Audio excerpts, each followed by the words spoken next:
আসসালামু আলাইকুম এভরিওয়ান। ভাই বোনরা, আজকে আমি চুলায় তৈরি 12 ইঞ্চি বিফ পিজা সুস্বাদু করে ঘরোয়া পদ্ধতিতে অতি অল্প সময়ে কিভাবে তৈরি করা যায় সেটি আপনাদেরকে আমি দেখাবো। প্লিজ আপনারা আমার সঙ্গে থাকুন। এই যে ভাই বোনরা, এটি কাচের বলে আমি 1.5 কাপ ময়দা নিয়ে নিয়েছি। এই যে এর মধ্যে আমি বেকিং সোডা প্রায় 4 চামচের হাফ চামচ এই যে দিয়ে দিলাম। ইস্ট দিয়ে দিলাম 1.25 চামচ। স্বাদ মতো লবণ দিয়ে দিলাম। একটা ডিম ভেঙে দিয়ে দিলাম। রান্নার রেগুলার সাদা তেল কিছু পরিমাণ দিয়ে দিলাম। তো ভাই বোনরা, এই যে চামচ দিয়ে আমি সুন্দর মতো পিৎজার ডোটি মেখে নিচ্ছি। একটু চিনি দিয়ে দিলাম। তো এখানে আমার চামচ রেখে দিয়ে হাত ব্যবহার করতে হবে। তো এই যেখানে একদম কুসুম গরম পানি অল্প অল্প করে দিয়ে পিৎজার ডোটি আমি হাত দিয়ে ভালো করে করে মেখে ভাই বোনরা নিয়েছি। এই যে আমার ডোটি হয়ে গেছে। সামান্য তেল দিয়ে এখন পিৎজার ডোটি প্রায় 1 ঘন্টা ঢেকে রাখবো। আমি 1 ঘন্টা পরে আসছি। এই যে ভাই বোনরা, 1 ঘন্টা হয়ে গেছে। এই যে পিৎজার ডোটি আমার ফুলে গেছিলো, এটা ভালো করে আমি আবার মধ্যে নিয়ে এখন আমি পিৎজা ট্রেতে আমি ডোটি হাত দিয়ে চেপে চেপে ছড়িয়ে দিচ্ছি পুরা প্লেটের মধ্যে। এই যে ভাই বোনরা, পিৎজার ডোটিটি আমার প্লেটের মধ্যে ছড়ানো হয়ে গেছে, আপনারা দেখতে পাচ্ছেন।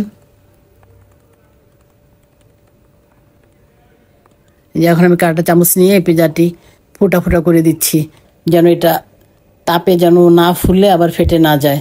যার জন্য ফোটা করে দিলাম ভাই বোনরা, এটা একটা টিপস, তাহলে আর পিৎজাটি ফুলবে না। এখন আমি টমেটো কেচাপ নিয়ে ব্রাশ দিয়ে ছড়িয়ে দিচ্ছি পিৎজা রুটির চতুর্দিকে। তারপর ভাই বোনরা, আমার এই যে আমার নিজের হাতে করা মশলাযুক্ত মেয়োনেজ বাসায় আমার বানানো ছিল, সেটা কিছু পরিমাণ দিয়ে আমি এটা পিৎজা রুটির মধ্যে ব্রাশ দিয়ে ছড়িয়ে দিচ্ছি। এত ছড়ানো হয়ে গেল।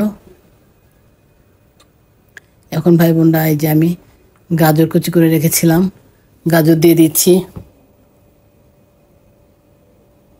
ক্যাপসিকাম দিয়ে দিলাম, গাজর দিয়ে দিলাম। তারপর ভাই বোনরা, আমি এখানে বিফ পিৎজা তো বলেছি, যার জন্য আমার বাসায় কোরমা করা ছিল, সেই কোরমা থেকে বিফের কয়েক টুকরা নিয়ে আমি ছোট ছোট করে যে কেটে নিয়েছি। তারপরে এই যে পিৎজার মধ্যে আমি ছড়িয়ে দিলাম। যে গরুর মাংস দিয়ে কোরমা করেছিলাম সেইখান থেকে কয়েক টুকরা নিয়ে নিয়েছি।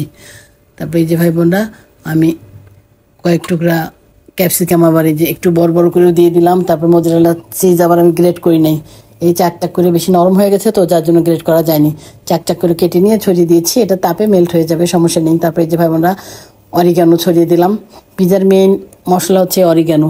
ভালো মানের অরিগ্যানো হলে পিৎজার যেমনই ফ্লেভারটা সুন্দর আসে, খেতেও খুব ভালো লাগে, একটা আলাদা একটা নাকের কাছে ঘ্রাণ আসে খাওয়ার সময়। তারপর ভাই বোনরা, এই যে আমার মোজারেলা চিজের উপরে আমি কেচাপ কিছুটা এমনি কালারফুল করার জন্য ওইটা আমি শখ করি আর কি একটু করে মেখে দিলাম। এটা অপশনাল, দিতেই হবে এমন কোনো ব্যাপার না।